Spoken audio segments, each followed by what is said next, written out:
Welcome to the Off 199 podcast. We are your co-hosts, Jay, Music Nerd, and Dap. We're just a few Miami boys who love talking about South Florida sports and want to bring it to you. So, without further ado, Off 199 starts now. All right, let's go. Hey, what's going on, Off 199 fans? Welcome to another rendition of Off 199. Today is a college football preview, a very special episode for us, and we're bringing back the guy, Nick Burnett, for us. What's up? And as usual, my usual co-host, Dap. Yes, sir. And Jay, how you doing today? I'm happy. Football's back. Football's back, baby. Indeed, it is the best time of year. Football is back. And on that note, we do want to congratulate Zach Thomas on making it to the Hall of Fame. For some of you old-time Dolphins fans, one of the best linebackers to ever walk through the Dolphins cap. So, and then before we do get started on college football preview, we did want to talk a little bit about this Dwayne Wade hate. So, if y'all haven't been living under a rock in the last 2 weeks, Dwayne Wade has been taking shots lately. First from Paul Pierce again, saying he still thinks he had a better career than Dwayne Wade. But using his examples that he's using, he's saying that if he would have got the players that Dwayne Wade got, then he's saying he would not have got one. Well, you know what? We'll go to. Let me finish the. Wait, what? Basically, he's saying if he would have got the players that Dwayne Wade had, he would have had one championship or whatever. That's Paul Pierce's main argument. My main issue with these things is the arguments, and then of course there's Jeff Teague coming out of nowhere and out of irrelevance to take shots at Dwayne Wade, saying James Harden is better, has had a better career than I would take. Wow! Oh my God! I didn't even hear the Jeff. His exact words were Jeff Teague up trash. Why is he even talking? I don't care about rings. I go on the playgrounds with the little kids and they playing like James Harden. They ain't playing like Dwayne Wade. Ooh, but I feel like Richard Jefferson already annihilated Paul Pierce with this. I'm looking at the stats right now. I'm like, I'm looking at the all-star selections. I'm looking at scoring leaders. I'm looking at all defensive teams. First team. Arguments, they seem to forget that basketball is a two-way sport and that Dwayne Wade was one of his best two-way stars for a very long time. You can say when it comes to offense, you can make arguments for Paul Pierce and James Harden being better offensively than Dwayne Wade. You can't. Really. Barely. But barely. Yeah, it's barely because in the grand scheme of things, like, look, this is the stat that really confirmed it for me.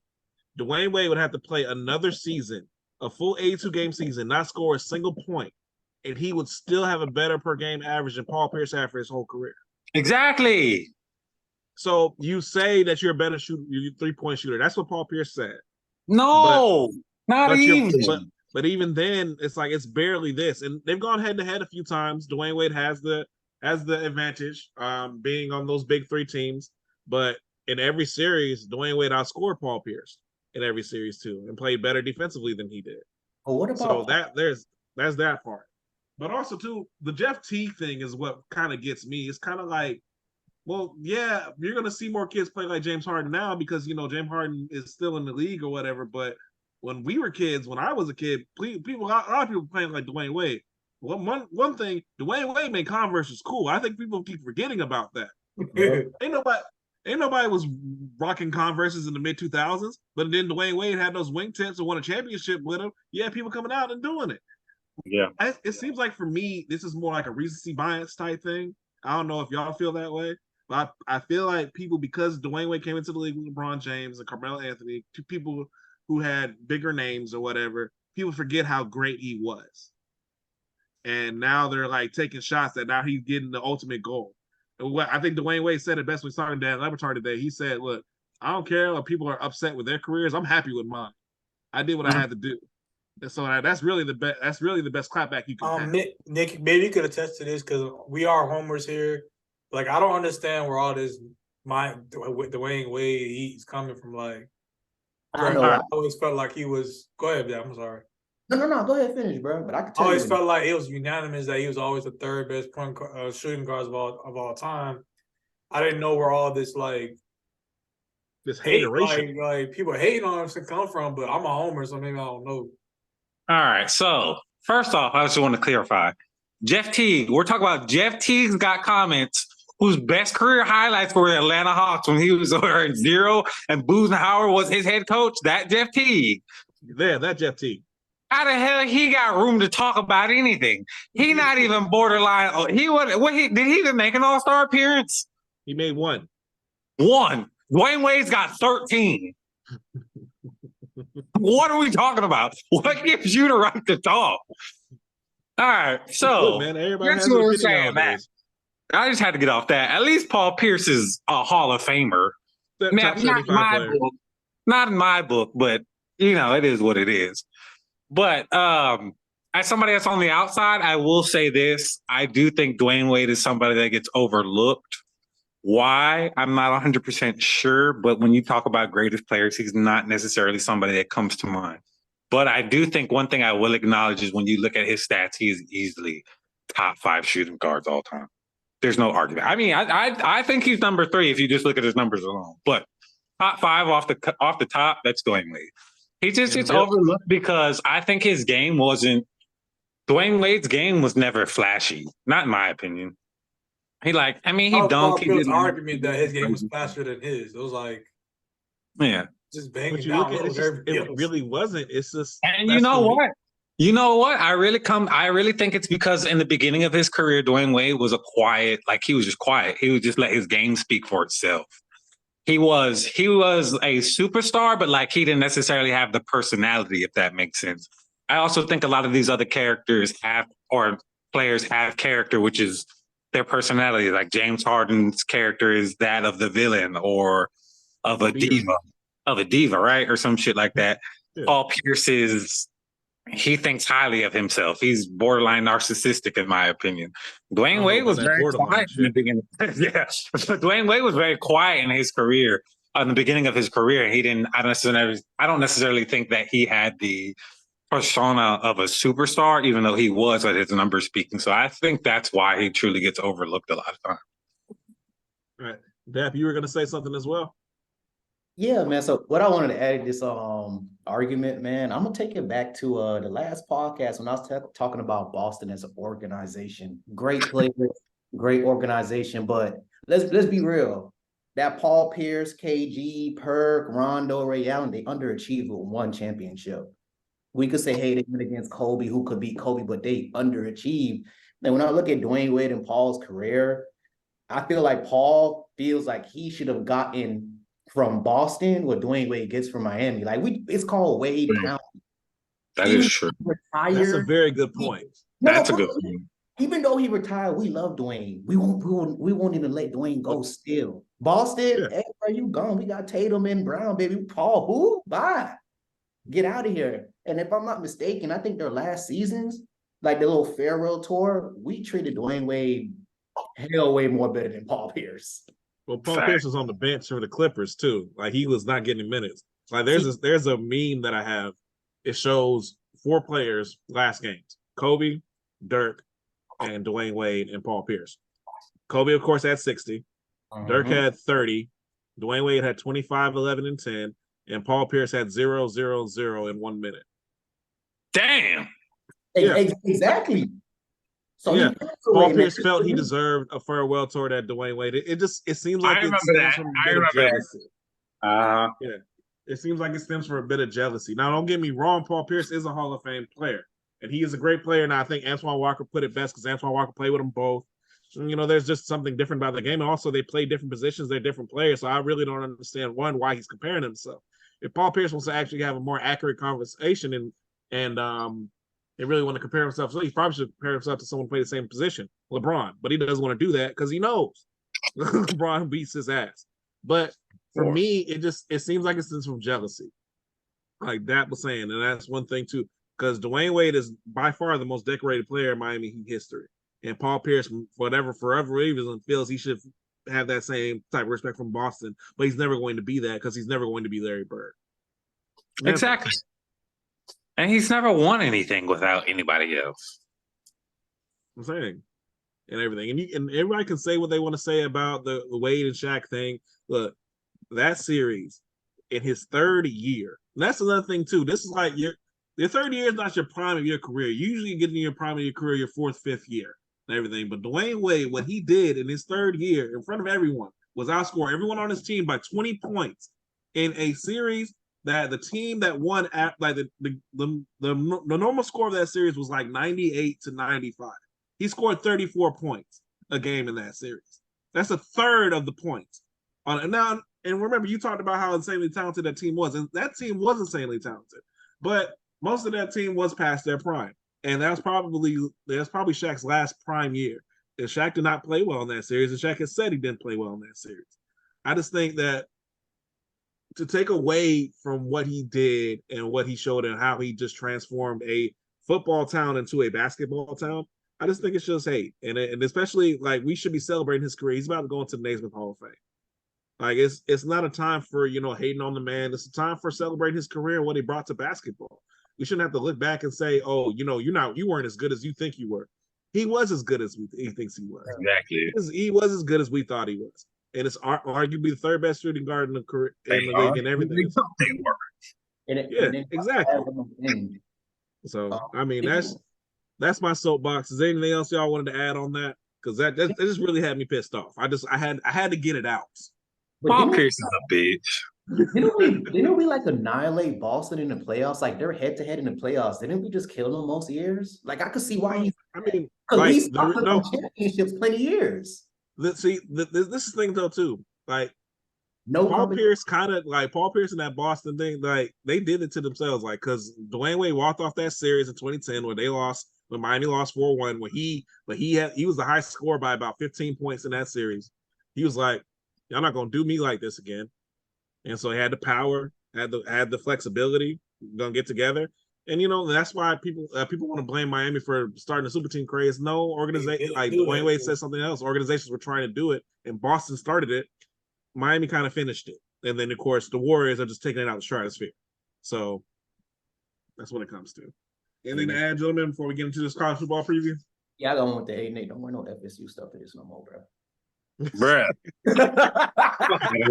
hey, next time I see you wear FSU. One last stat I want to put out. Yeah, there. I wore an FSU shirt last show. I'm gonna wear another one this show. We talking about college football. Let's go. Let it slide. One last stat. One last stat. Let's get to this last stat. Go ahead, Jim. As a 6'4" guard, Dwayne Wade has the most blocks and the most dunks of any player in history. Like, let that marinate for yourself. And he blows out the women by like 600. It's not close blocks either. And dunks. He has more than 500 dunks, more than the next person, which I think is Russell Westbrook, over his career. Wow. So, like, he got the versatility. The man is different. But I'm just saying, we didn't even talk about how great defensively he was. And that 2008-2009 season is the only season in history where a player has 2,000 points, 500 rebounds, 500 assists, 200 steals, and 100 blocks. Not even LeBron and Michael Jordan can say they had seasons like that. That's true. That's true. Dwayne Wade just did it quietly. Like, his numbers. He was special. He was special.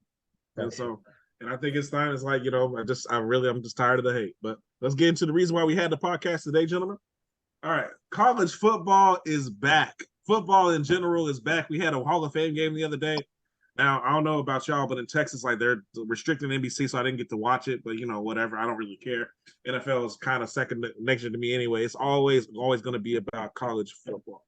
So we're going to get into our preview. We're going to go conference by conference. We're going to talk a little bit about expansion as well. And then we're going to have a big discussion about expansion at the end.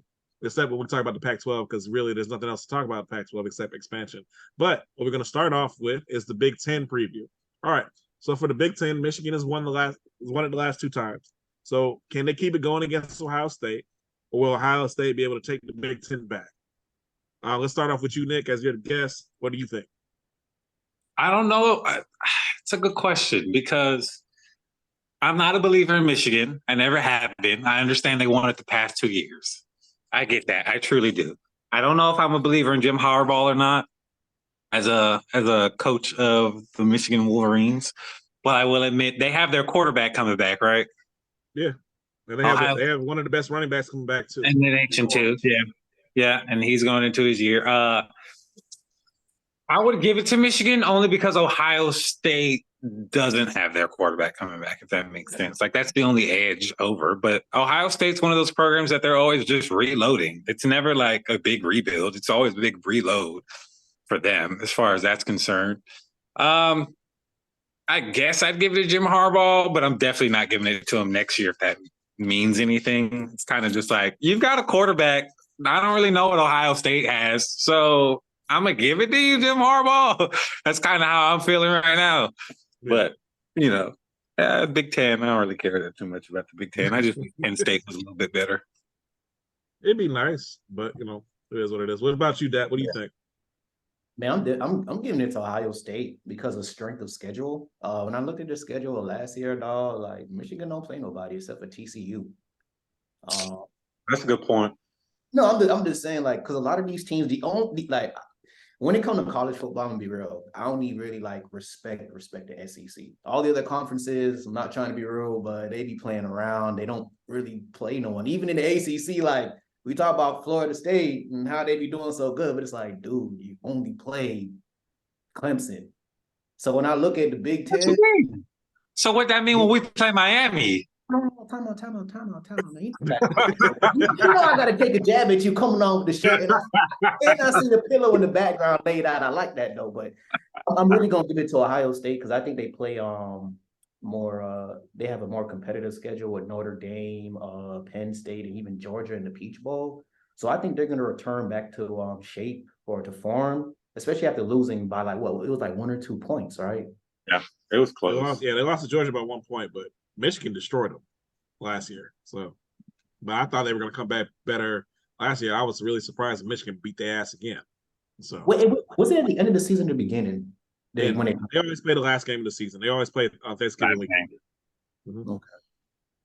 Yeah, that was surprising how bad they beat them. You're not lying about that. I was not expecting that. What about you, Jay? Looking at the schedules, Michigan doesn't play anybody, dog. They don't. That's why you give it to them, though. Huh? That's why you give it to them, though. It's like, they're probably gonna come out like because it is easier to just have to. It's only one game. You gotta get ready for a whole season. For the past 2 years, Michigan been the brakes off of Ohio State. Like they've been taking their lunch money, bro. Until I see something different, and especially with this schedule. Like they don't play like a Power 5 out of conference opponent at all. They play East Carolina, and that's it. UNLV, Bowling Green, nah. I'm gonna have to give it to Michigan. Actually, yeah, I didn't know that. That's probably gonna hurt them come CFB. They better. Ohio State has Notre Dame, and Penn State has. I think they have West Virginia, which is not like too crazy, but it's better than East Carolina. So, yeah, I'm gonna have to give it to Michigan. But do y'all view Penn State as a dark horse there for the Big Ten then, or what about Wisconsin? I don't follow Penn State, and they have Manny Diaz as their defensive coordinator, so you don't know what you're gonna get with that. So it's just like they always have some type of talent to compete with the Big Ten, with the big boys. So every year they're like, oh yeah, Penn State's gonna be good. Penn State has that. And then they play Ohio State and Michigan, and then they're not able to put it together. It'll be the same. It'll be the same as far as Penn State's concerned. So they'll threaten for a 10-win team, but that'd be about it. They always threaten for a 10-win team, but I feel like they're not a 10-win team at every year at all. Like when's the last time they got like a first round pick? Saquon, I think. Wasn't it Saquon? Yeah, I think it was Saquon. That's like 3 years ago, right? 3-4 years ago. You had that boy from he won a first round pick, but you got that boy from Parsons. Parsons first round pick. That's right. Michael Parsons went to Penn State. I forget. You got Chris Godwin. I forget about that. Godwin went to Penn State. Yeah. Godwin was good, but Joey Porter Jr. I thought was really good, really talented. He's come into the league this year. But, I mean, they have some talented players. Penn State has talent. They just Ohio State and Michigan has more. I just think defense. If they improve their defense, I think offense they are normally good, especially with the running game. But I think defense is their Achilles heel. That's I will say this: one team to watch out for out of left field here. I think Illinois has actually been improving a little bit. Really? Why They had a much better year. I mean, Bielema knows how to win that's their coach. Bielema, he knows how to win in the Big Ten because he built all those Wisconsin teams. I think that's a team to watch out for. And of course, Wisconsin is always going to be there and in there as well. But for me, it's hard to see anybody but Michigan, Ohio State representing the Big Ten right now. So, all right, well, we'll move on from that then. Hold on. What? Can we go back over this Michigan schedule? This shit is it's trash, isn't it? Bowling Green, Rutgers, Nebraska, Minnesota, Indiana, Michigan State. Michigan State is their first challenge, and that's all the way in October. Then you got Purdue, and then Penn State. Come on, bro. Criminal. Come on. It really is criminal. That's ridiculous. And that's why I said comparing that to the SEC and what some of those teams have to go through just to get bowl eligible, bro. It's ridiculous, bro. That's insane. And what is Michigan starting out at? Number 2? Michigan starts out at number 2. Wow. Michigan started out number 2. All they have to do is win. They'll never fall out of the top 4. They're the only team in the top 4 without a first place vote, but they're somehow number 2, beating out Alabama and Ohio State. That makes no sense. They don't play one ranked opponent. This is the coaches poll too. This is the one I actually care more about. This is actually really bad. All right. This is embarrassing. They barely beat TCU in that bowl. I have to agree with you on that. That's it's surprising how bad that is. How? Okay, whatever. This is wow. Once someone is paying the NCAA for that schedule. I'm trying to tell you, bro. That's crazy. All right, well, we'll move on to the Big 12. Yeah, I can't wait for this conversation, bro. Oh my God. All right, so let's move on to the Big 12. Now, one thing about the Big 12 we want to start off with is why Brent Venables feels like he needs to talk all this big shit about Miami and Colorado and all these things when he lost to the Texas 49-0 last year. And Oklahoma hadn't lost to Texas in 5 years. So I just wanted to put that out there because I'm tired of that shit. Like, where are you coming from, bro? It's like, just worry about getting your team good. Y'all won 7 games last year. It's embarrassing. But anyways, after the surprise last season with TCU and K-State, what do you think about this conference? Are we going to have a return to more normalcy? Is Oklahoma going to come back? Is Texas on the horizon? Because they're a talented team again. They're probably the most talented quarterback room in the nation. Or is it going to have another surprise? Is Oklahoma State finally going to step up and actually take that conference? What do y'all think? Let's start off with you, Dap. Look, I just have to get this off my chest. This conference is trash, bro. I look at the record last year, and I'm just like, yo, we got 4 or 5 ranked teams, right? And out of those teams, those are the only 4 teams over 500 in the conference. I'm just like, oh, wow. Yeah, so I'm like, yo, what's going on? Big 12 always gets more love than it should. I've never understood why. But I'm not gonna lie, I did forget traditional powers. To be honest, I did forget that. Traditional powers. Everybody wants Texas to be good. Everybody wants Oklahoma to be good. And then, people want Oklahoma State to be good as well. That's what it is. And also, I think people feel bad for Big 12 because, it's only for a while, it's only Power 5 conference without 12 teams. That has definitely changed now. But that's what I think it is. I think overhyped and everything. Like, Texas is always overhyped, I feel. Oklahoma is always overhyped. I never feel Oklahoma is as good as people think. Oklahoma. I want to comment on that. So, especially with the Pac-12. So, there's 3 teams I had to highlight. USC has not been the same since that bowl game with Vince Young versus Matt Leinart. Oklahoma has not been the same since, I think it was Sam Bradford left. Like, some of these major programs, man, they have not been competing at the highest level, bro. So now it makes sense why Oklahoma and Texas could sometimes kind of run through the Big 12, man, because Kansas is a basketball school, man. Let's just keep this real. True. That's true. Well, I'll say this: Texas has a schedule because they have to play Alabama week 2. We're gonna know exactly what they are as soon as the season begins. So, but do y'all have any picks? What do you think, Dad? You have a pick for the Big 12? Who's gonna come out on top? Yeah. Mm-hmm. I'm going TCU, man. I like TCU the last few years, especially. I like TCU. Nick, what do you think, Nick? Texas. I think this is finally their year. They have talent. I think they're building something in Texas. And I'm not a Texas fan. I'm not a Big 12 fan either. So I'm not like, I just think Texas legitimately, they have their quarterback coming back. They have that other running back that was always backing up. What's buddy? Bijan. Yeah. He was pretty good. So they've got him coming back. And then, you think about who's in the Big 12. The only reason why Oklahoma ran the Big 12 for as long as they did that brief period, it was because they had the best defense in the Big 12, which is a conference that doesn't play defense at all. Yeah, like the whole conference doesn't play defense at all. So if you have the best defense in the conference, you're in a conference and championship every year.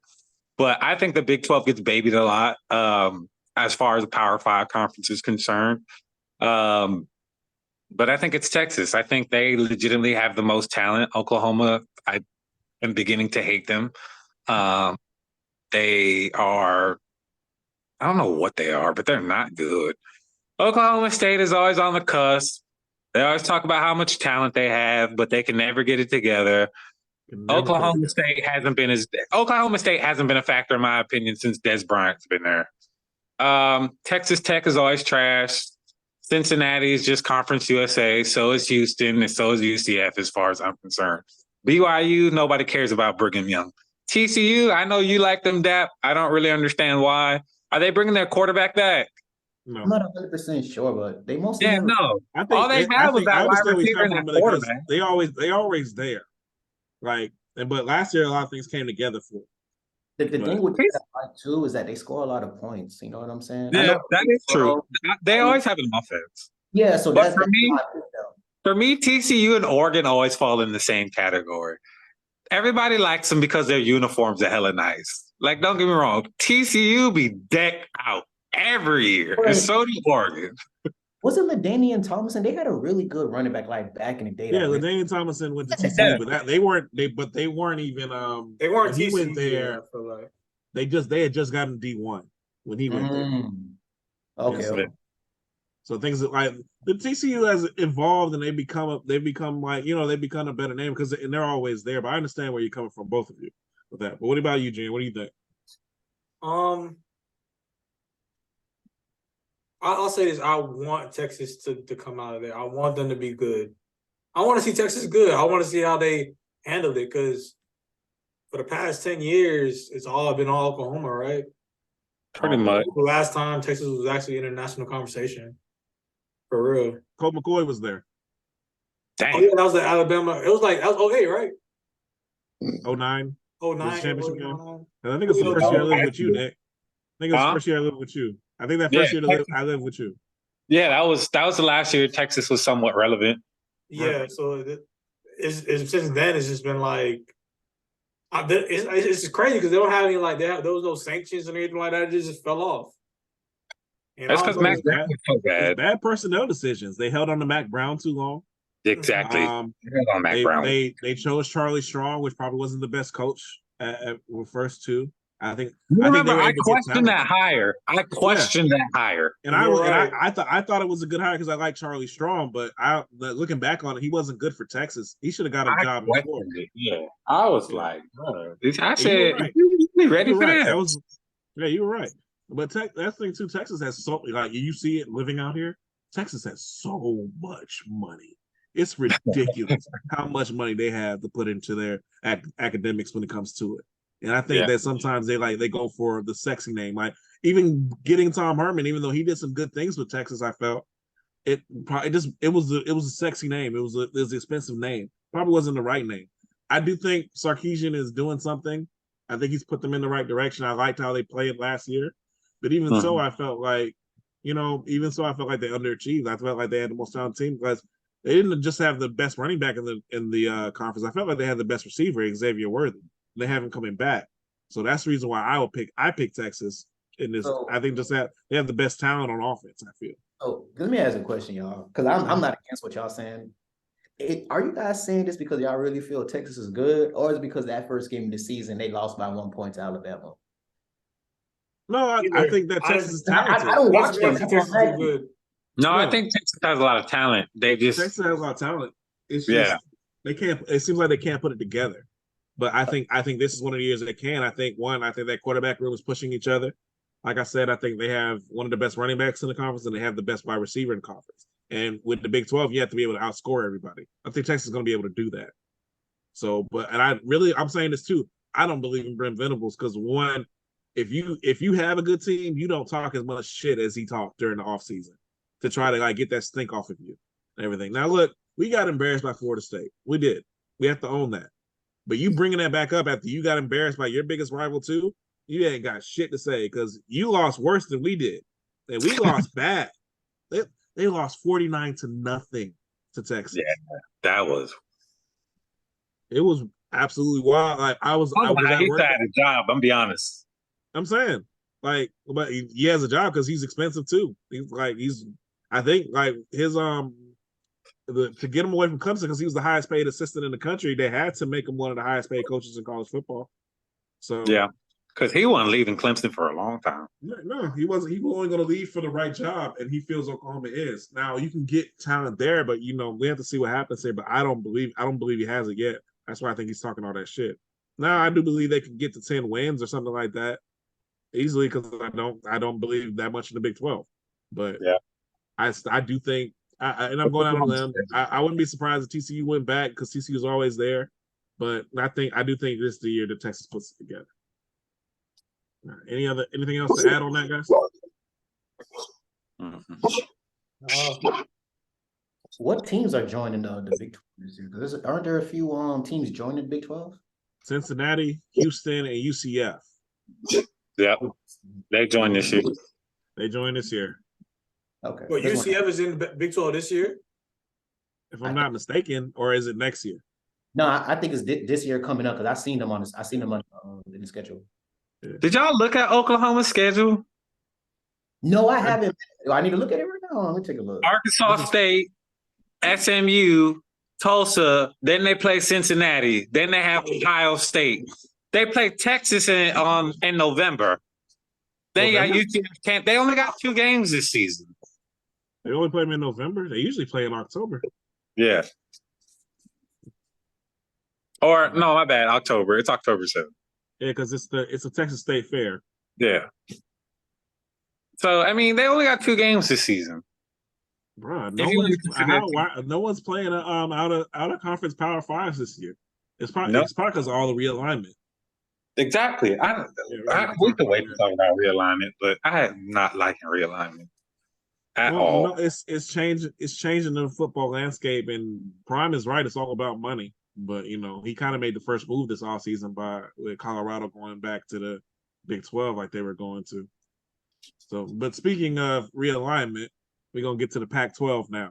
Basically, I heard of lame duck coaches and the people I have with nothing good. The Pac-12 is a lame duck conference this year. This is not with no question. This is going to be last year that Pac-12 is anything in college football with only 4 teams left. Only 4 teams left to it beyond next year. Cal, Stanford, Washington State, and I'm not mistaken, I'm missing somebody. USC, ain't USC? Oregon State. Oregon State. Mm-hmm. So everybody is gone. USC, UCLA are going to be joining the Big 10 next year. Utah, Utah, Oregon, Washington. No, Oregon, Washington going to Big 10 too. Utah, and a couple other teams are going to the Big 12. So, I guess we could talk about it. Do y'all think USC is going to run it back, or is Utah going to win it again like they did? Well, or does it even matter? At this point, USC is going to lay egg. I'm sorry, I know you didn't pick me to talk. I'm gonna go ahead. You good? Why do you think USC is going to lay an egg though? Because at USC they have that mentality. They're gonna drop an easy game. They're probably gonna go look at his schedule. The only out of conference Big 12 team is Notre Dame. Other than that, they have San Jose State, Nevada, and that's about it when it comes to out of conference opponents. Utah has probably the toughest schedule. They play the Gators out of the gate, and Yeah, this schedule's probably brutal on them. They had probably the toughest schedule in the nation. It's coming to looking like. Oh, they play Baylor. Oregon probably has the easiest schedule. So you think Oregon come back with the Pac-12 then? Yeah, unless UCLA they have Bo Nix. They have a good quarterback coming back. A good solid offense. Washington is a team to watch there too. Bo Nix is still in college. Yeah, but this is Bo Nix's Yo, last year. how old is he? Probably like 23, 24. He's super senior. He like Jordan Travis. He's super senior. He's from Miami, right? Bo Nix? Yeah. I don't know He's about at a that. university school, right? I'm not on tripping. Let's see.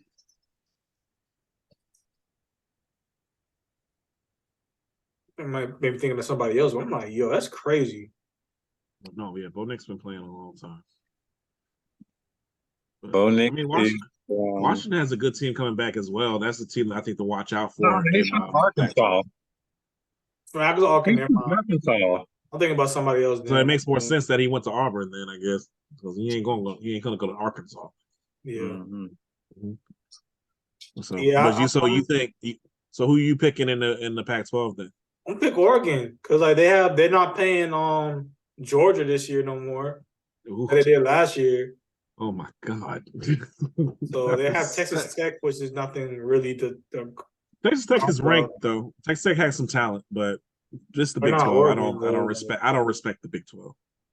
But I'm gonna take Oregon this year because USC is gonna drop a game to some like probably Utah or Washington. Like they're not gonna run the table, bro.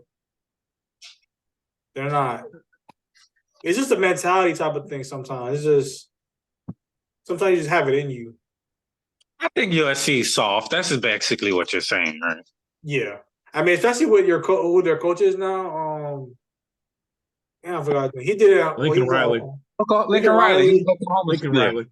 Who doesn't believe in defense? Like, and the way he's built his team on offense. He's gone to the playoff multiple times, but he can never finish it because he can't recruit defense. So it's like that shit works in the Big 12 and on Pac-12, but is that he's in the Pac-12? Pac-12's trash just in general. All you gotta do is outscore people. Yeah, and the Big 10 is not gonna fly in the Big 10 at all. So Washington has a much tougher schedule than Oregon does. I have to agree with you on that. Yeah, but I think they are a very talented team because they got to play Boise State and they got to play Michigan State as well. So, what do you think, Dad? Man, I'm looking at last year, and I like Washington. I think you do. I think they were ranked 8 last year. They had the best record. I think I'm gonna go down USC. I'm with Jay. I don't trust them, man. And like I said, USC, I just feel like with all the talent that comes through that school, especially after the whole Reggie Bush, Matt Leinart post there, they have not done anything for real. I think the last time they were ranked was like 2017. Apart from they were ranked last year. They had the Heisman Trophy winner. Yeah, they were one win away from the college football playoff, and they squandered it away against Utah. They choked. Now, yeah, Caleb Williams was hurt, but USC was a more talented team than Utah was, and they should have won that game. Exactly. Absolutely, you're right about that. And what do you think? Okay, we're going to watch it. What do you think, Nick? I'm going USC.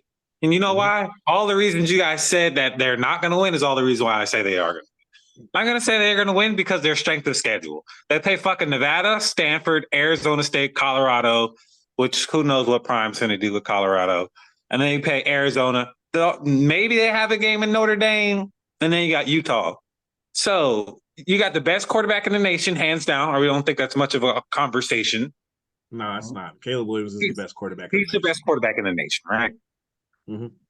All you got to do is because we're talking about just winning the Pac-12, right? Yeah, just winning the Pac-12. We're not talking about the college football playoffs. We're just talking about winning the Pac-12. I don't think the winner of the Pac-12 is going to the college football playoffs. Exactly. So I'm not a firm believer in USC. I think they'll shit bricks every year. I do, but I think the Pac-12 is so bad that the best quarterback in the nation can win the Pac-12 by himself this year, if barring injury. If he doesn't get hurt, they win the Pac-12. Right.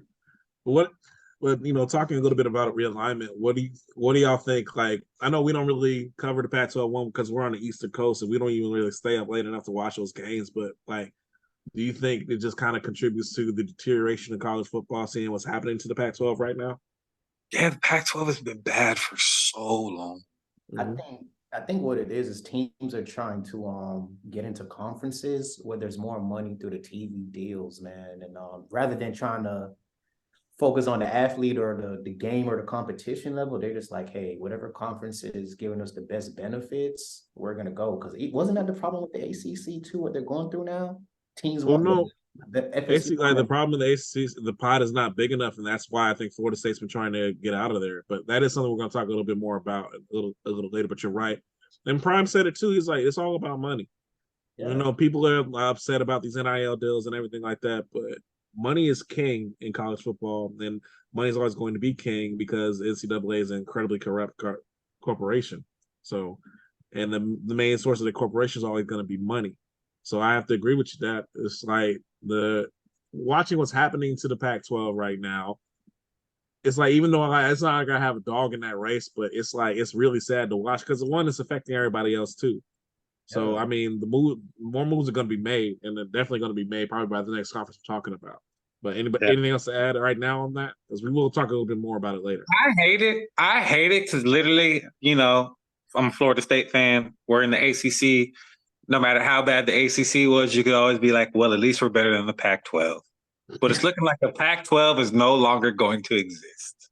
It's no longer going to be the punching bag for the rest of the Power 5 conferences. It looks like so. But no, I mean, for a while, it's embarrassing how bad the Pac-12 has been over the past 10 years. Though it really is. It literally calls itself the Conference of Champions, and it hasn't won a championship in about 25 years in any type of capacity. Yeah. I mean, besides USC championships, I think we were 17 years ago. So there's that. All right, let's get into the SEC. I mean, I put it simply as this: it's Georgia or the field. Now, there are some talented teams. Tennessee is talented. Florida, talented. But there's a different level that Georgia has put out right now the last couple of years. So even with Georgia changing quarterbacks, they still have some of the best receivers on the team. They have probably the best tight end in the nation as well in Bowers. So this is why I say this. And the first time I can ever say this, is it Georgia or the field at SEC? Is Alabama okay with being the field right now? Because the bounce power has shifted. And how do you think they're going to react to it? I'll start off with you, Jen. Honestly, fuck Georgia and this schedule. This schedule is ridiculous. For a returning national champion, this is what you put on the schedule, bro? UT Martin, Ball State, South Carolina, UAB. It's like, bro, you have nobody. Georgia Tech, the last game of the year. I wonder if they thought they weren't going to be good this season. Who's their toughest opponent, Jay? Probably Alabama. Probably Tennessee. Tennessee on and then Alabama if they both go to the SEC championship game, but Alabama's not on their schedule as of right now. Auburn's ranked right now, aren't they? And Auburn's talented, but Tennessee's more talented than Auburn is, in my opinion. Yeah, shit. Who the fuck are the Skyhawks? The Skyhawks. That's their first game. Sanford Stadium. Yeah. Oh, UT Martin.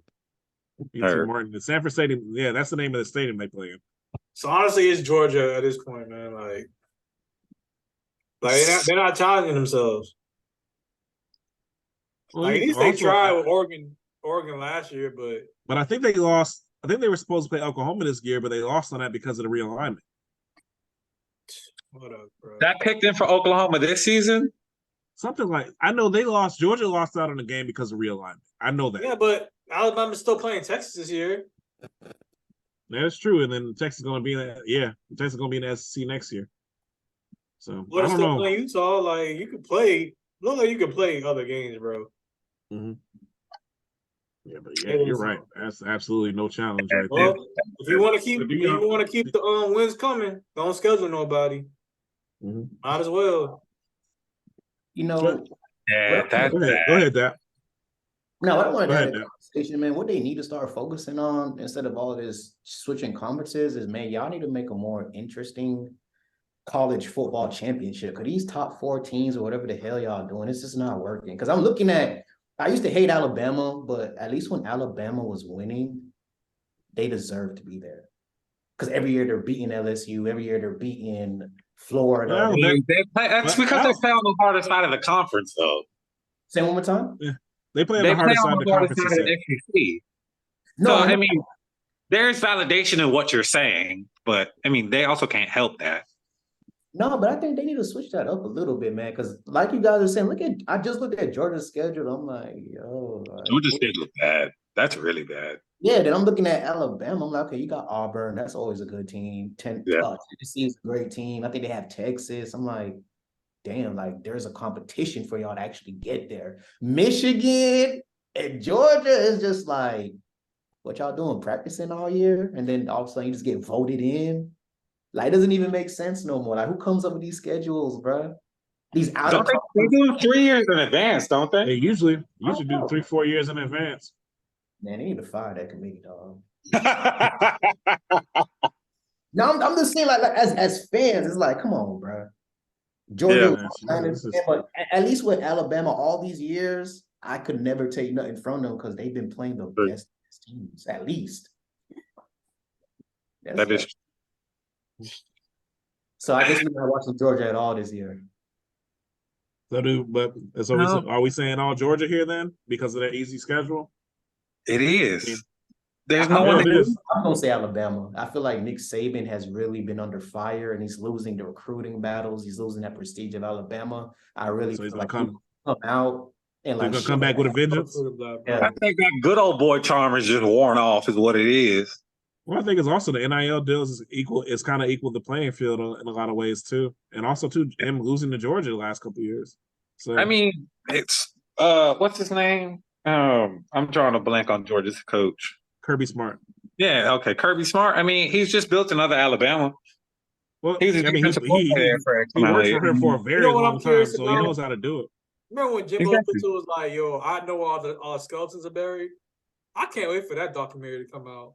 Which one? I can't wait for all the documentaries to come out because you can't tell me. I'm really excited about this Florida documentary about to come out. Y'all know it's a couple weeks until that comes out. The one, yeah, about the 08 team. I'm really excited because I've been wanting this for years. I really want to see what's going on there. For sure. That should be a good one. But yeah, I mean, it's got to be Georgia that runs the SEC. I mean, there's no parity in this schedule. There's no one to lose to unless South Carolina's actually good this year, which they're probably not. Let's be honest. Kentucky's probably rebuilding this year because last year was they lost their quarterback. Yeah, they lost their quarterback and they lost a receiver and they lost their running back, right? Yeah, they lost a lot of talent on offense. They lost a lot of talent on offense. Florida, I mean, y'all would know better than me, but I don't really think they're a contender. I don't think Florida's there yet. I think Florida can get 8 wins this year, but that's about it. I think. Yeah. I think the East is actually a little bit. I think Florida loses to Tennessee and Georgia this year again. First. So yeah. Georgia's going to run PC. I mean, they only got to get ready for Alabama. Well, that's if Alabama makes it to the championship. Yeah, because LSU's a pretty talented team as well. So, yeah. And LSU beat them last year. So we have to see how that. I don't care. I like seeing Nick Saban taking his licks. Me too. I have no problem with that as a Dolphins I hope they fan. give it to him. No Vaseline. Jackass. I love it too, but man, it's just, like I love competition. At least when Alabama was through the season, it's like, like these boys beat LSU. I hear you on. I do hear you on that, but you know what? They just cried so fucking much every time they lost. He's such a bad loser too. Yeah, he's a terrible, terrible loser. Like the Kick 6 game. I love that. I never see nobody lose like that. He got out coached in that game. Bad. I love that though. I'll never forget when there's being angry and then there's acting like a little bitch. That's Nick Saban always acting like a little bitch every time he lost. Yeah, I lose respect for that. Remember Phil when he kicked the field goal twice? It was a 60-yard field goal. He didn't make it the first time. Then he goes try to do it to win the game. And the press conference goes, I've never seen a team lose that way before. Like, bro, what it was stupid. It was dumb. You knew you were going to make this shit. He would have had a better chance trying a Hail Mary in that. Like, that's what it field goal. Like, it's like, look, and like my dad said it best. It was nothing about fat boys on the field when that happened.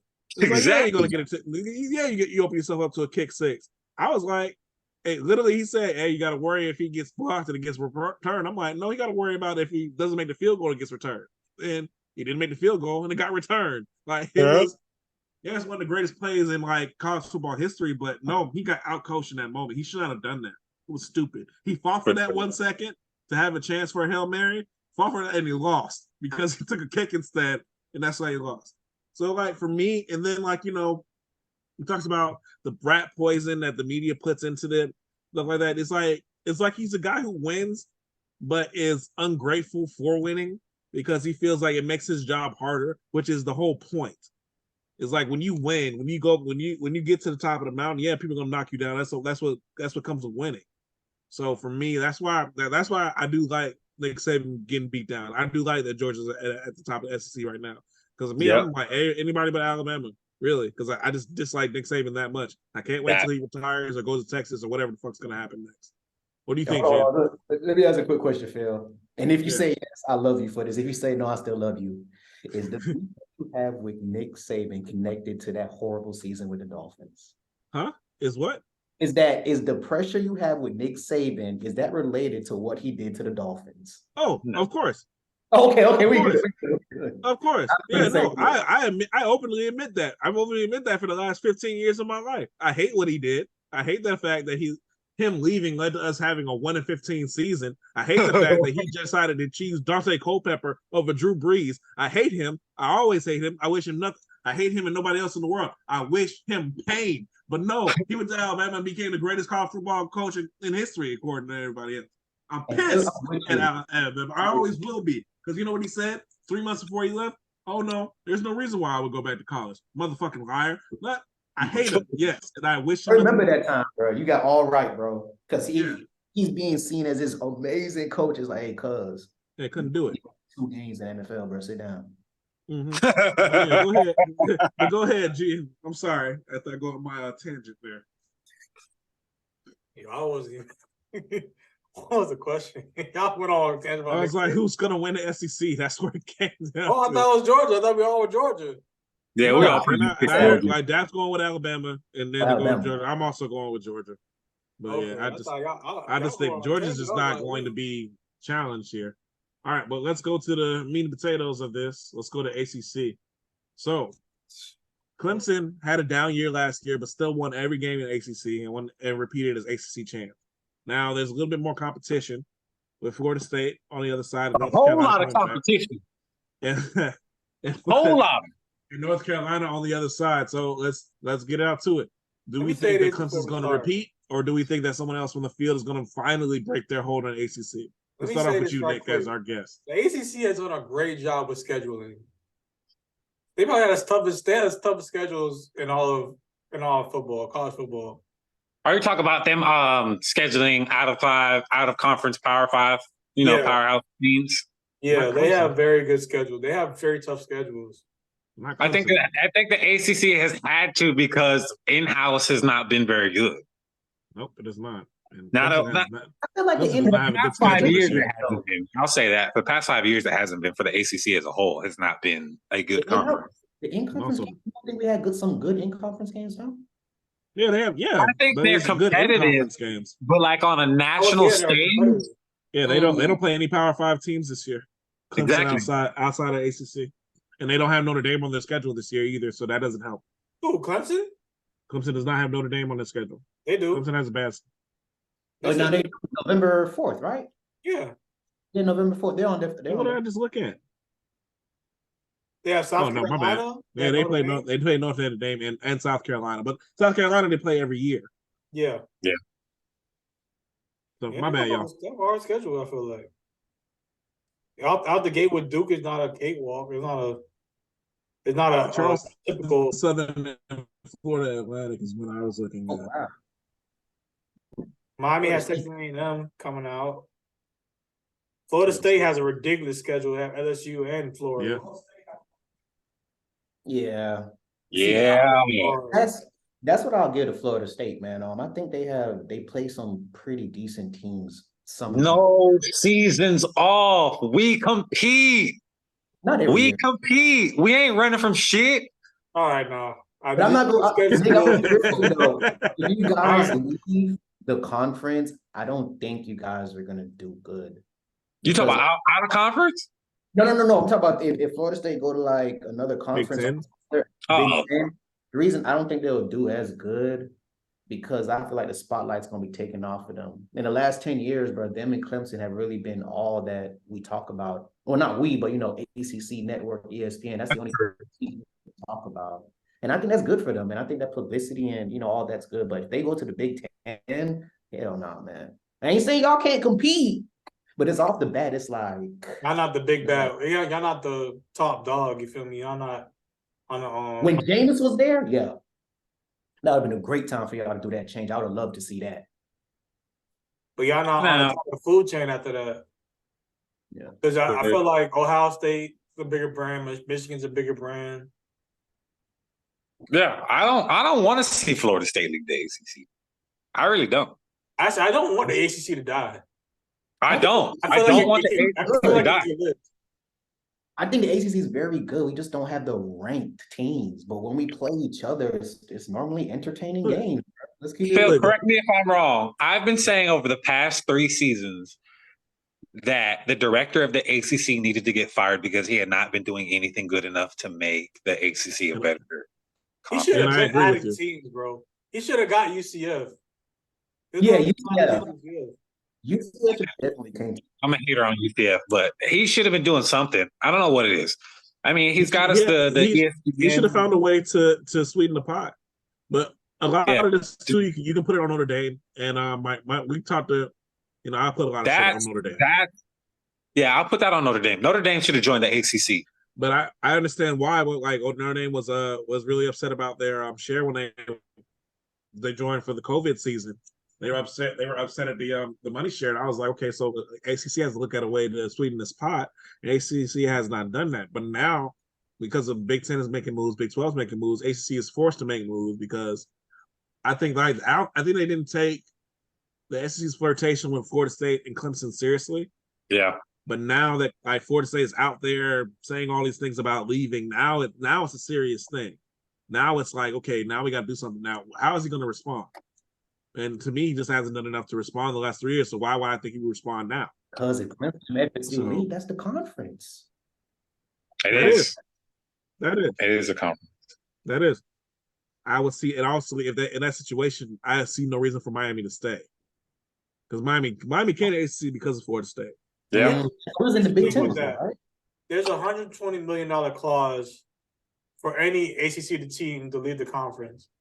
Right. If they found a way around that already, they would have left already. That's why it's taking a year. That's why, because from what I understand, from what trustees were saying, they were like, it's not a question of if, it's a question of when. So they're trying to find a way to get out of that clause. Trying to find a way to make it legal. I feel like they've been looking for about good 4 or 3 years now. They haven't found this clause where they can get out of it. I feel like they found it already. It would have been someone would have been left. That's a lot of money to pay just to get out of a conference. It sounds like it's laid it out. Florida State's not going to want to pay that. And that's why Florida State hasn't left yet, because they don't want to pay that. Yeah, I mean, that's a lot to pay, but I mean, the ACC as a whole needs to get better. Yep, I do agree with that. And that conversation starts with Miami. Miami has got to be better. Yeah, for real. We need somebody on that team. Miami, they're not going nowhere. Miami's not going anywhere, but Miami has to be better for the ACC to get where it wants to be, what it's always envisioned. A couple of years ago, not a couple now, it's been about 5-6 years since the ACC was like one of the best conferences out there. In my opinion, it challenged the SEC when it came to talent. Because we had people like Aaron Donald coming out, Jameis Winston, of course, like coming into the league. It's like ACC for a few years there was one. There was 3 years in a row. It had the most talent going to the NFL, more than the SEC. And that fell off a cliff. Let's It- drop. Like it just fell off a cliff. Let's drop. Let's drop. Let's see. We could drop Duke. We could damn sure drop Wake Forest. I forgot Syracuse was even in our damn conference or was in our conference. Yeah, we need to drop some of these boys, man, because they ain't doing nothing. I don't know if you drop the teams, though. You can't afford to I drop think any it's a teams matter of now. adding teams at this point. Yeah, you got to Oh, add that's teams it. now. You can't drop anybody. You can't. We need to get some of these other guys out, like 3-9 Boston College last year. Yeah, let's get these guys out of here, man. Switch them for somebody, man. 'Cause this is sad. The ACC is looking trash right now. That's Like, what it is. I just realized that. Now that I see he's talking about that, it's half of the conference. Half of the conference is football states, and the other half are just basketball states. Basketball schools. yeah. Half are why. mainly football schools. The other half are basketball. And I Yeah. think that's why people were pissed that UM won the ACC in basketball this year. It's like, Yeah. oh, they're supposed to be focused on football. Well, football Exactly. didn't work out. And then a couple years before that, Florida State did. And they're like, yeah, people get mad at that. So I think there's a mix of it, and I think it's kind of going forward. But we're kind of getting off topic. Like, who do we think is going to win ACC this year? So, Florida State. all right, go ahead and argue your point. Florida State. Okay. Go Go ahead, Noles. argue the point. Why We they gonna- have Is it because of Jordan Travis? Is it because of 87%. Trey Benson? Go ahead. we have 87% of our team coming back this year. Of everybody that contributed last year, 87% of that team is coming back. We got number 5 coming back on the defensive end, and then we got Buddy on the other side of the defensive end coming back. We've got Travis, Jordan Travis dropping dimes all over the field. Now all I need is fucking Wilson to catch the ball. Dimes? What are you talking about? Don't do that. He Dimes? dropped dimes last season. Last No. season, he dropped dimes. No, Phil, Jordan Travis. how many times Jordan we watched Travis Florida was State game and it was dropped? Jordan Travis was very much improved as a passer last year. I have to give him that because I watched him play. Thank He you. played with confidence. I think him in confidence, him being in the system for the third year, because that's what it was, right? I think Yeah. all that came together for him last year. I think he has to keep on that trajectory, but I think he has a lot of talent around him that he can. So Florida State is definitely a strong. We got contender. Michigan State transfer coming over at wide receiver too, so we got a number 2 lockdown. We got Benson. Also, we have running back by committee. All of our other running backs are underestimated. Number 9 is actually one of my favorite best changes. Toafili? Yeah, Toafili? I can never pronounce his name, but yeah, Toafili. And I That's what I'm here think for. our strength of schedule is perfectly balanced. Yeah, no, If you they think do about actually. LSU. Well, basically, what do you think about the LSU game? Are y'all gonna be able to pull it out again?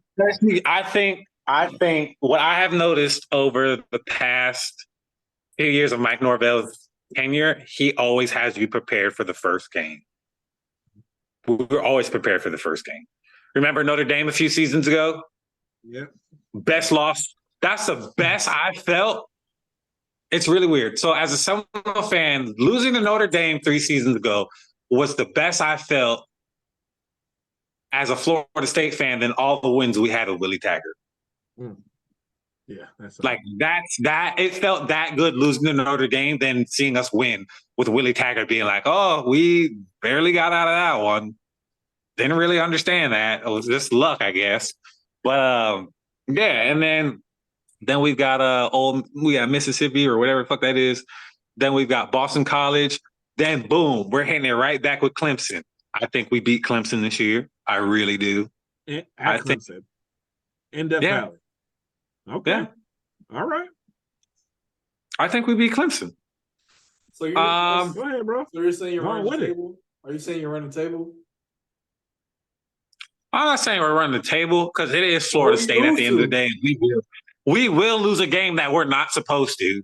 Like, we could probably fucking lose to Wake Forest again this season. That's like last year you guys won you basically 3 games y'all lost were the 3 games you were supposed to lose.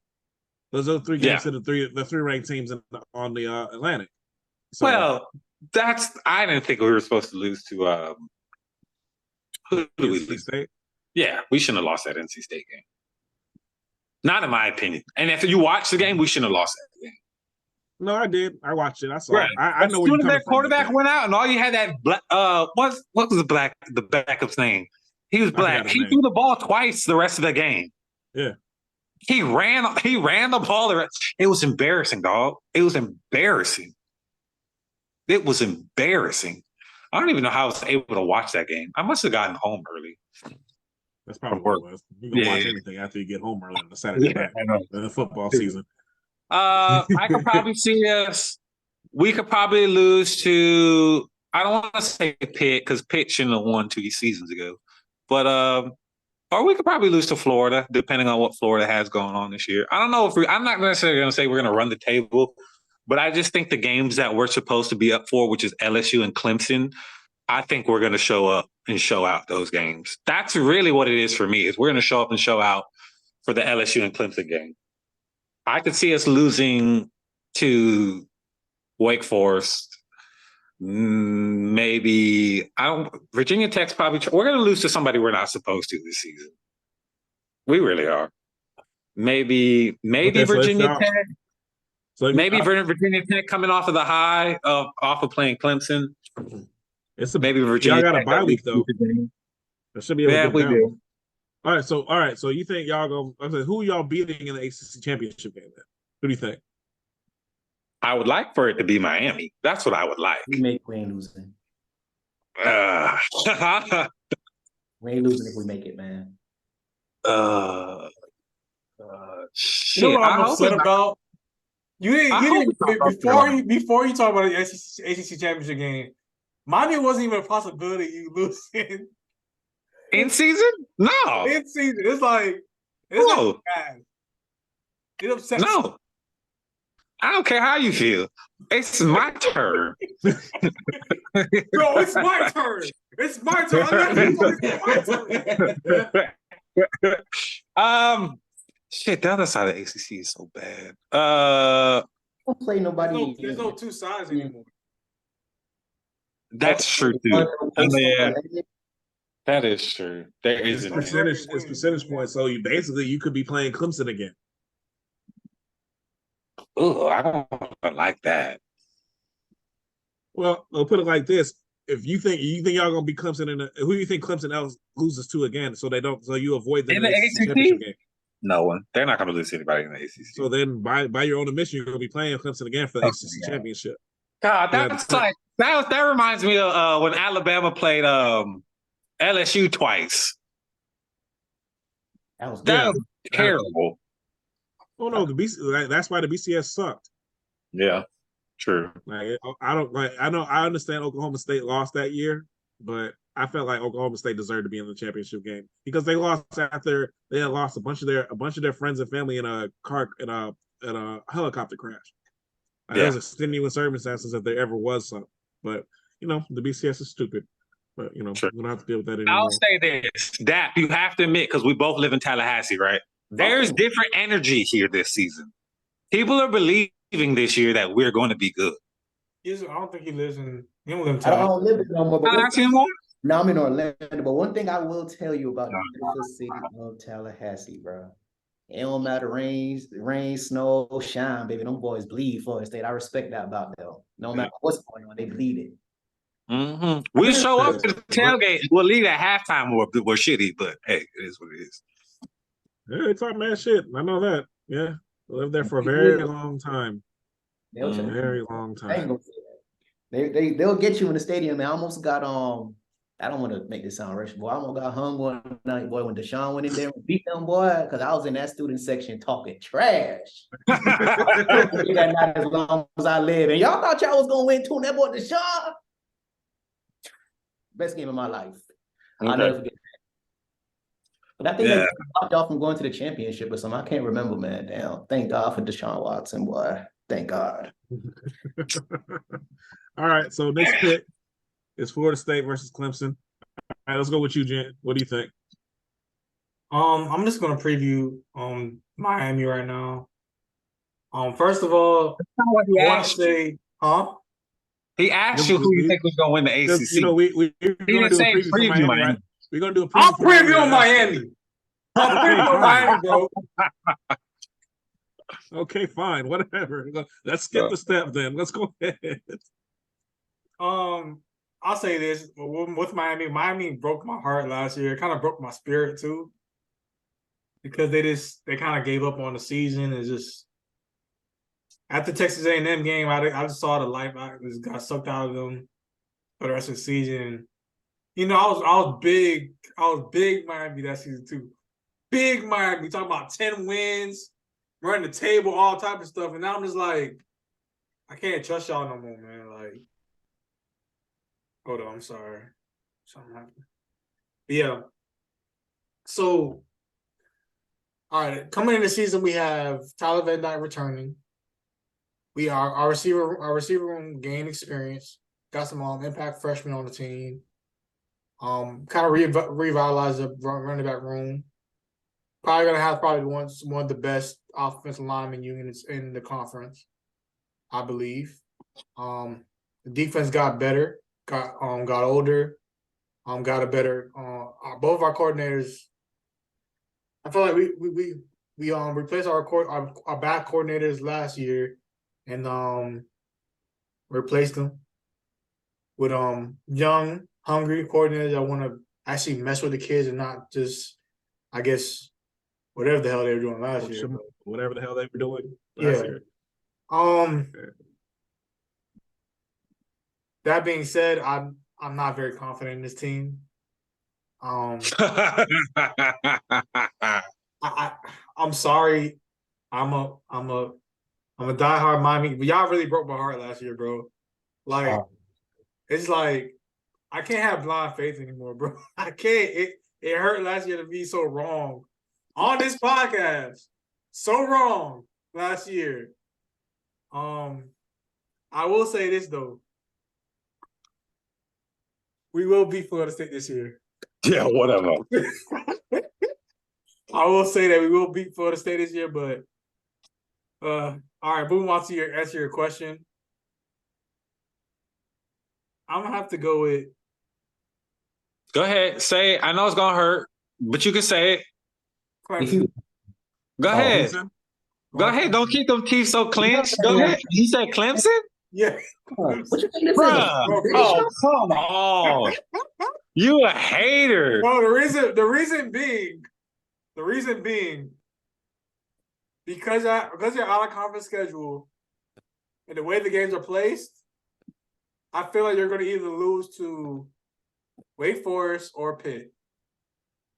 And you're definitely losing to Miami, so whatever. But yeah, y'all might pull off LSU. Cool, y'all might pull it off. Boy, please. But I definitely think we're gonna lose a game we're not supposed to this year. Definitely losing LSU. I mean, I just wrote all 3 losses. Bro, why would we lose to LSU? Please tell me why LSU is so good. You're at Clemson though. I don't give a fuck. We in Death Valley. Yeah, I told him that he doesn't care. He really thinks they're gonna win. Well, I gotta applaud the confidence. I really do. You know why? Because we tired of getting that ass whooped every year. That's why. A change is gonna come. We're gonna be Sam Cooke in this bitch. Good luck, man. All right, Dad. What do you think about the ACC this year? First off, I just want to start off by saying to Nick, I love and appreciate all my Florida State fans. This is the only time you're ever going to hear me say it, but off the record, I'm always going to talk trash. 2, I'm picking Miami to win the ACC. I don't know what any of y'all. Miami going to win the ACC. Stop playing with the team. Holy shit. All right. To piggyback off what Jay said, man, if I'm not mistaken, because I do mess my facts up, I think we got a new offensive coordinator and defensive coordinator. And if I'm wrong, You're right.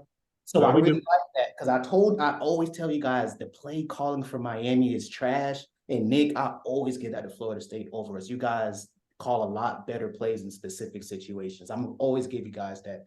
But with that happening, and I think we have I think Tyler Van Dyke had a really good season last year, apart from the injuries, throwing wise. It wasn't last year? No, what happened, he had a bad start to the season, but when ACC play started, he played a lot better, but then he got hurt against Duke. So I think in the beginning of the season he was doing okay. And what I understand is that he's trying to do too much, I felt, like at the beginning of the season, trying to make the big plays instead of the smart plays. ACC play, the line was also really bad. Yes. But I like that though. That's what led to him getting hurt. But I like that. I want him to try to make the big plays because I feel like we're a big play team. Like we have the speed, we have the people. I mean the talent, not the people, but I think we had like 2 5-star freshman tackles or something like that coming in, and some transfers from Alabama. One of them is starting. Say one more time. One of those 5 stars is starting on the right side. Like the average size of the O-line, I think, is 6'5", 325 pounds right now. Last year it was like 6'1", 300, 298, something like that. Some horrible number. Yeah, so I think Mario, this is his second season? Second season. That is his second season. And now, like, based off all the recruiting stuff I've seen, I think, I'm not saying he's bringing Miami back. I'm not doing that. Been there plenty of years, but I think we're getting to a better playing form, and he's getting the players that he really wants for his system. So I see a lot of good things. I see the recruits saying a lot of good things when they come to visit Miami. So I think we're bringing back that talent, and now with the play calling, because Nick, we always had the talent to compete. We just don't play good. If I'm wrong, let me know. But I think I always give it to y'all. There's a long time I always had like a top recruiting class. It's just I've been coaching for a while for y'all. Yeah, it doesn't translate but to the field. So coaching, that's coaching last year. But look, you was in Middle Tennessee State. You don't have Power 5 talent right now. That is true. This year, I think we're going to do a lot better. And I feel like Miami, we've been wanting to make this jump, man. So I think this year, with the players that we're bringing in and that's coming back, I think Mario can definitely do it, man. I like the energy around him and the kids this recruiting season. All right. So we got Florida State, Miami, and Clemson. All right. For me, it's Clemson. But I think actually no. I actually think Florida State's going to beat Clemson in the regular season. But I don't think Florida State's going to be able to beat Clemson in the ACC championship game. I don't think they're going to be able to beat them twice. That's my thing. It's hard to beat a team twice, and it's really hard to beat a team twice, and I think that's really what it's going to come down to. For me, I guess we're going to get into our Miami preview anyway about it right now. For me, I was a little bit encouraged by the spring game. One, because it's not even because of the big plays or whatever. It's because the linebackers actually look like linebackers. That excites me. Our linebackers look like shit last year. But I like the linebacker play. I liked how they came up. They made plays in the spring game. But the thing is, until they put it in practice, I'm kind of like G, and I'm like, I don't believe in it until I see it. Like I look at Miami's schedule. Like I think Miami can win 8-9 games. I really do think that. But I thought that last year too, and they won 5. And so for me, that was rough. For me, until that, I'm hoping that the culture change that I thought I saw last year is actually taking place this year. And I know there was a lot of players that had to get out of there. There was a lot more poison underneath there that was there festering, and with a lot of players, and also too a lot of lack of talent. Now Miami had a lot of injuries as well last year, but what I'm hoping, I want to see the safeties take another step forward. I do like that Miami has the 2 best Pro Football Focus rated safeties coming back in the nation. The linebacker play will be better. I mean, for me, what I want out this season, more than anything else, like if anything else will be cherry on the cake, I want Miami to beat Florida State this season. That's what I want. That's all I care about at this point. Like, I'm not saying they can lose every other game because I'll be pissed if they do. But no, I want Miami to beat Florida State this season. That's my goal and everything. But as far as what's going to happen and what can, I think Miami has the talent to compete with anybody in ACC. But I do think Miami has a very tough schedule. I think playing UNC on the road, which has never been good for us, is going to be hard. I think playing Clemson again, because Clemson's going to have more talent than us. Is probably one of the few teams that will in the ACC is going to be tough. Playing NC State in Raleigh is going to be a tough game. And playing Florida State in Tallahassee is going to be a tough game. But I do think Miami can win every other game on their schedule. But I think those are 3 or 4 really tough games for Miami. And I think it's going to be tough for them to win them. I think Miami can, but it's going to be really tough. So, but right now I do think it's Clemson and Florida State ACC championship game. I do think Clemson takes it because I do think Florida State beats them in the regular season. So, but I'm not gonna lie, I'm impressed by what I've seen from what I saw from the Florida State last year. I felt like they didn't lose games they weren't supposed to. They competed in every game. It's just a little bit different now. Is there a chance for kind of a regression? Yes, there is. But I think Florida State's schedule leads to it. I think they can lose to LSU, they can lose to Clemson, maybe NC State, but that's pretty much it. as far as Florida State's schedule, in my opinion, because I don't think Florida's there yet, unless whatever quarterback they have takes a huge leap this year. So, but that's what I think about that. But I got a question. Go ahead. Y'all know we got the top 5 transfer portal this season, right? And we're a top 10 recruiting class. I understand that. Miami had a top 5 transfer portal last on year. the field because of a waiver. So, what you mean? Top 5 transfer, whatever. It happened. Miami had it last year. It doesn't matter sometimes. Like for me, that's my reasoning for it. I think it's hard to beat a team twice in I can give you that. That's fair because we've seen that. It's hard to beat a team twice. So I think Clemson with Clay Cupnick, I think they're going to get better as the year goes on. I think they're going to struggle early. I think that's why you'll be able to beat them in Death Valley in September. You're not of the notion of what Paul Feinbaum said last year, where he was like Dabo Swinney is losing his magic in that. I think Paul Feinbaum is I'm not going to say what I think really Paul Feinbaum is, because what I think is really not safe for work, even beyond the tirade I just had against Nick Saban. But I think Paul Feinbaum is one of the biggest haters that's ever walked this earth. That's true. The thing is, Clemson's had off seasons the last 2 years. They've been 10-win seasons with ACC championships. Exactly. Yeah. So I can't say he's losing the magic. So, because I think one thing, is he going to say that Nick Saban is losing the magic? No, because he's a homer. So Paul Feinbaum's opinion to me is just, Paul Feinbaum's opinion is about as biased as Stephen A's opinion for me. So I really don't. I take it with a grain of salt. I really do. So I won't say F Paul Feinbaum like straight up, F Paul Feinbaum as far as I'm concerned. So, that's how I go with that. I still for me, when Ryan Clark shut him down with the way he spoke about Cam Newton and Eli Manning, stuff like that, that's kind of what's always going to stick out for me. And I don't have that type of respect for Paul Feinbaum because I just think he's biased. I won't out and out say that he's racist or whatever, but he's definitely really biased, incredibly. So for sure. But I do think Florida State's going to make it really hard for Clemson this year. I'll say that. So I think it's going to be interesting in that way. But anything else to add on? Go Canes. Go Canes. What about you, Jim? I will say this. I was hating a lot, stuff like that. And I want to say, fuck FSU. But you have a better team this year. Y'all have a chance this year. I'm excited to see y'all go through y'all schedule and choke and die. Sure. Whatever. Y'all can be eating some humble pie this season. That's all I'm finna say. Pie? I already told you I'm out. That's okay. All this hate y'all giving Florida State. But I'll say this: I'm looking forward. I'm looking forward to my vacation, and hopefully all of us can get together and go to the game together. I think that'd be awesome if we can do that. When the tickets go on sale? I'm pretty sure they're already on sale now. Actually, yeah, we just got to figure out. So. Well, we'll talk about that off air. But we'll figure it out. All right, let's talk about this realignment thing. All right, so first, kind of the first domino that fell was last year when Oklahoma and Texas left the Big 12 for the SEC. Now the Big 10 has responded in kind by basically taking any team that's coming to it. Colorado is going back to the Big 12.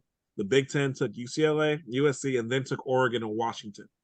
Now, I know we've kind of talked a little bit about it. We haven't really gone into depth, but where do y'all see college football going in this realm of new super conferences and two this conference realignment? Nick, we'll start off with you. Where do I see? Okay, so the question is, where do I see college football going? I think the thing that scares me is that college football, with the way the realignment is going, doesn't look like college football to me.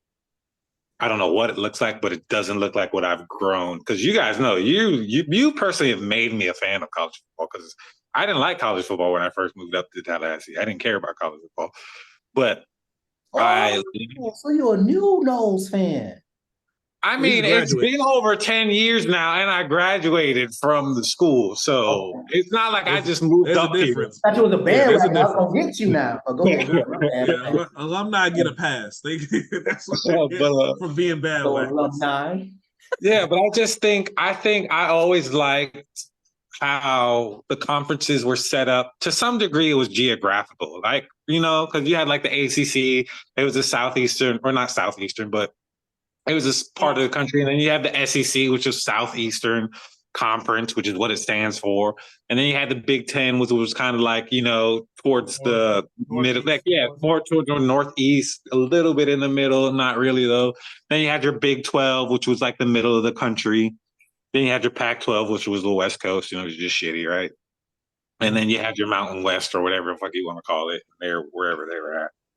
But, I always liked it was like geographical and like you could always rep your area from a standpoint. Like with like the realignments now, it's just, it doesn't look like college football. Like it doesn't have the same nuance, especially if I know one of the ideas is that we get the 4 teams that are in the Pac-12 and they absorb into the ACC. So now I got to stay up, like Josh said, now I got to stay up to fucking midnight to watch Florida State play fucking Washington State. I don't want to see that. I don't want to wait that fucking long. I don't know. But I get, honestly, I feel like, my bad, I'm sorry. No, go ahead. I feel like what the Big Ten is doing is really dangerous. Because you're going coast to coast. Exactly. And also, like, you're gonna have a monopoly on say Miami and Florida State and Clemson and North Carolina go to the Big Ten, you automatically have a stamp in every 4 corners of the country. Yeah. That's wild. Exactly. I don't want to see that. To be honest with you, like I don't want to see. Exactly. You're running a monopoly. It doesn't look good. It looks like business. It doesn't look like college football. Right. Exactly. And what is college football? What sets college football apart from the NFL? Right. The whole point of it is that it's not supposed to be a business. It's supposed to be about regional. passion. It's regional. Yeah, it's regional. Yeah. It's just, I feel like it's bad for college football. That's just my opinion. I get it. It's some money, but then it's like, you got 18 teams in one conference right now, or that's going to be in next year. 18 teams. Why? Which one? Is that the Big Ten? That's the Big Ten right now. The Big Ten's going to have 18 teams in it. 18. That's insane. They're going to have to literally have their own playoff bracket for that conference in and of itself. Do you think they should redo these conferences, dog? Because the way they're set up now, I would rather them redo it than just align everybody in the same fucking conferences. Yeah, they should just be like, I don't know, East versus West, or I don't know how they do it, but this is just not making sense. But go ahead, Nick, my bad, bro. But yeah, I mean, like that's what I'm feeling about the realignment. And then like, I don't even like that they're doing the 3 and the 2 within each conference now. So like how the ACC doesn't play the Coastal and the Atlantic. Like I don't like that either. I think that's trash. I get it. It's supposed to be the best teams play the best teams, whatever kind of thing. But I don't know. There's the reasons why college football is so great is because there's traditions. That's what it is. That's what's bothering me. There's traditions that's been upheld for so long in college football that makes college football amazing that they're now getting rid of, I feel, with some of these realignments. Yeah. I feel you on that. What do you think, Pat? I'm to piggyback off him. I just want a competitive schedule, man, where it's not the same championship game every year or the same teams or at least something different. And I want an expansion of the playoffs, and it'd be like 16 teams because it's like the same 4 teams almost here. Alabama, maybe Clemson or FSU, Georgia. It's the same teams, Michigan, Ohio State. I don't know what they need to do with aligning the conferences, but it's going to become problematic. They may need to realign it or do something, but I'm more focused on the playoffs because it doesn't make sense because of the strength of schedule when it's like all the best teams are in one damn conference, the SEC. Exactly. So it's like for Miami, FSU, Clemson to get there, it's like we don't have the schedule to get there. And we've seen undefeated teams not get a play-in to the championship, which in any other sport don't make no damn sense at all. Exactly. Just to piggyback off what he's saying, like, if they leave it at 4 teams in the playoffs, it easily could be 4 teams in the Big Ten next season. Well, they are expanding to 8. Are they? Okay. Not next year, when but is the that year official after. Not next year, but the year after. I like 16 better because 8 is what. Yeah, I think 16 would be better for what's happening, and I agree with that. But yeah, that's also a very good point. when it comes to it, it's like, yeah, if you expand it to, it's like, one, you're gonna have conference championship. You have conference champions, and then you can have 2 or 3 teams that don't play each other, but they could be ranked in the top 5 because of their strength of schedule. But they won't be able to play. They wouldn't qualify for the championship game because they've lost. They say they've lost one game and they lost against this one person, but didn't play against this person. But the other one does because they beat this other person. Like how do the tiebreakers work as well when it comes to it? Yeah. Like it's Exactly. like it's crazy. And if I could add one more thing too, it's like I know all sports or everything is political, but let's keep it real. Like the NCAA is politically working towards the SEC. Like we look at the TV deals, we look at the players that they're getting. We're looking at they're the SEC. Do you guys watch the SEC channel? From time to time. Bro, I watch. It's the best college football channel, bro. Their channel is different compared to the ACC and all the other networks. Oh no, that's true. Like, it's like it ACC doesn't have sucks. Yeah, Yeah, like it's the like- ACC network looks like UPN compared to the SEC network. Yeah, bro. So it's like, okay. And also, it brought us Maria Taylor, which I'll always be thankful for. So there's that. But my bad, getting off topic. I'm sorry. No, you're good. I'm just saying that like we need to change it so at least us fans can't see how obvious the political aspect is, or just how they're pushing it towards one conference. I love the tradition, like Nick says, but we have like at least expand the playoffs. So there's like, okay, this is what I'm saying with the basketball tournament. You see how there's like teams who make it who don't have no business in there, but good. Yeah, so if we expand the playoffs, maybe something like that could happen. Like, oh damn, this team beat Alabama for real. Like, wow, that like something, man. But right now, it's like, hey, we know what 5 teams are going to be competing. You're saying there's not enough parity in college football for you right now, especially with expansion. Yeah, I think there's validation in that. Yeah, because we know the top 5 teams already. It's not. I mean, I know the BCS wasn't popular, but it did have some parity in it. What made the BCS great and terrible at the same time, that it was drama filled because it was all opinionated. But also, it used an imperfect system as well in that computer system. But so yeah, I understand that part too. But man, that's a difficult one. I agree on that.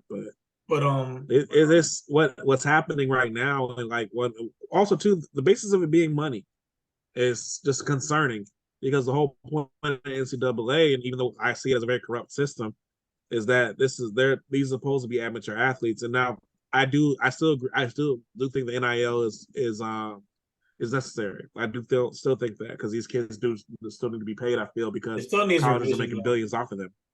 Yeah. But this realignment, this bigger slice of the pie that everybody's looking for, it's eliminating things like, one thing they said, Bedlam will never happen again. Oklahoma versus Oklahoma State. That's a rivalry that's been going on for over 100 years.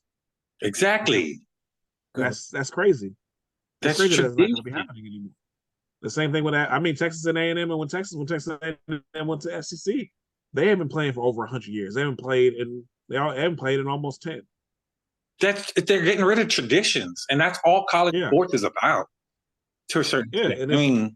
Exactly. I mean, NCAA, one of the big things you'll see whenever you would NCAA video game, everything you cut out, the first thing you see is tradition. Yeah. That's the big thing they sell you on. And that's one of the things what makes you want to play the game. I'm not sure if I want to play a game in NCAA where we picking where I have to go to USC when the USC's playing, Michigan in the middle of it, instead of like, UCLA. If I was a Pac-12 fan. It's awkward. It's weird.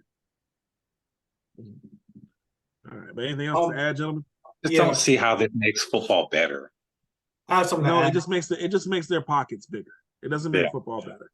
Go ahead, G. I have something to add. Well, first of all, Darren got to get off, but Dab got to get off. So we'll see you later, bro.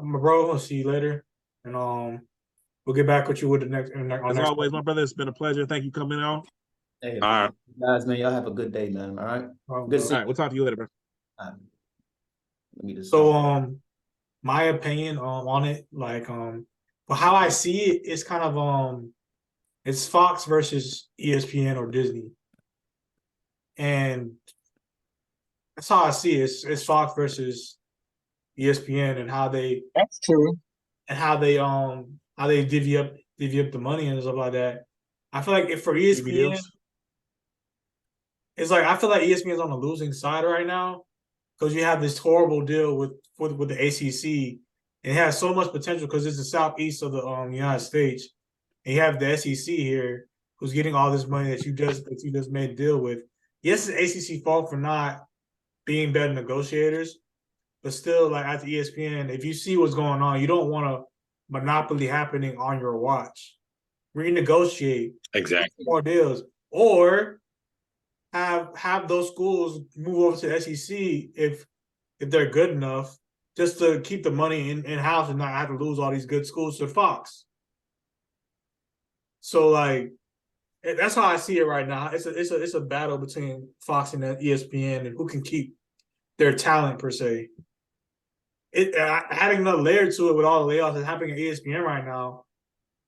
I want to blame Disney Plus as a platform for kind of, I guess, there's a lot of money that was burning in Disney or whatever like that. So it's gonna be Yeah, difficult. Disney's been taking L's ever since. Yeah, it's gonna be difficult to even like try to figure out a solution to this problem.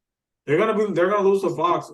So it's like But also either too, you keep your either you keep your ACC teams in your network, or you let them go to the big to Fox and get all that money. But another thing I just thought about, if you add all these what's it called, teams to your conference, doesn't that lessen the money to other teams, other schools? You just split that money because it brings in more TV money. or it just gives them more Brings TV. in- Technically, adding another program brings in more money. Yeah, because Oh. SEC is benefiting from bringing in Texas's TV network itself too. Yeah.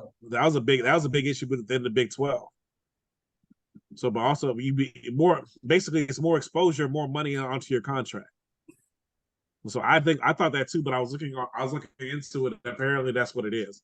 So more exposure. Like, yeah, there's more money to divide, but there's a lot more money to divide, basically. Okay. But yeah, man, it's just we talked the last year in our preview about it not being the same as it is, and then like it just came true, and I was just kind of like, what the hell? Like this is literally going to be the last year where any It's literally going. This is going to be the last, I guess, normal year. But the thing is, the big prevailing theory is always going to be talking about realignment. That's going to be the big storyline this season. Like a lot of games are going to be like, oh, this is the last time USC is going to play Washington, or last time that USC and UCLA play in the Pac-12. That's going to be a big thing about it. Do you think that this is just a shot in the dark. This is obviously for the future. Do you think there's a chance that they change the realignment system currently to favor something that was more? Because I think a majority of people are going to get upset by this. I think as the college football seasons go on, fans are not going to like the realignment. It is the way it is.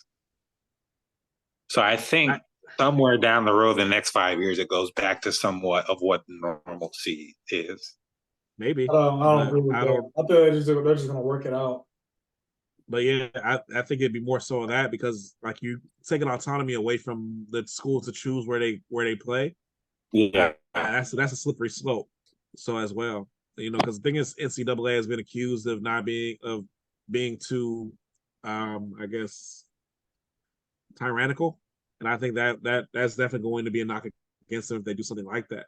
Do I think that needs to change? Yeah, I think that having regional conferences, I think it made sense. Yeah. Then again, like, with Colorado doing bouncing around and everything as it did, because Colorado, when I first started watching college football, was in the Big 12. Then going to Back 12, it made sense for that then. But then the Big 10, Maryland used to beat ACC. It was like, things like that. I think that can change, because that doesn't really change the geographical stuff. Exactly, yeah. But I always felt like there's checks and balances when teams like left or went to different conferences. This is just like a free-for-all. Yeah, now it's a free-for-all. What it was back then, what changed the big teams from doing it was that you could not imagine a team like USC not being affiliated with the Pac-12. You could not imagine a team like Oregon or Washington, who were straight up Pac-12, not being affiliated with it. But then you added like more teams on the Mountain West, like Utah and things like that. It's like they were never really traditional Pac-12 teams, you know, so they had options, but then they started dominating the conference and winning these football championships. That changed the trajectory of it. The fact of the matter is, the Pac, like we said, the Pac-12 has not been successful in anything for a very long time. Very long time. So eventually, like you don't win, you lose money. So you know, that's why SEC is king, and that's why kind of the Big Ten has this too. Is like, you know, they've been in the spotlight a lot more. So I think that's what happens.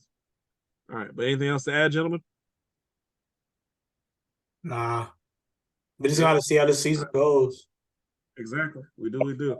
Well, we are looking forward to another college football season. Thank you so much for joining us. The next time y'all see us, we will be doing an NFL preview with one of my classmates as well. That'll be in a couple weeks. So we can't wait to see y'all again. And we're going to be on, we have our YouTube channel up. The Beast of the East Part 2 will be up tomorrow or Wednesday, whenever this comes out. Hopefully we'll see y'all there. Thank y'all so much for coming in. Y'all have a good night. Comment, like, and subscribe. Got used to that. Comment, like, and subscribe. Yep. All right, y'all. Y'all be blessed. Have a good night. Good night. Night.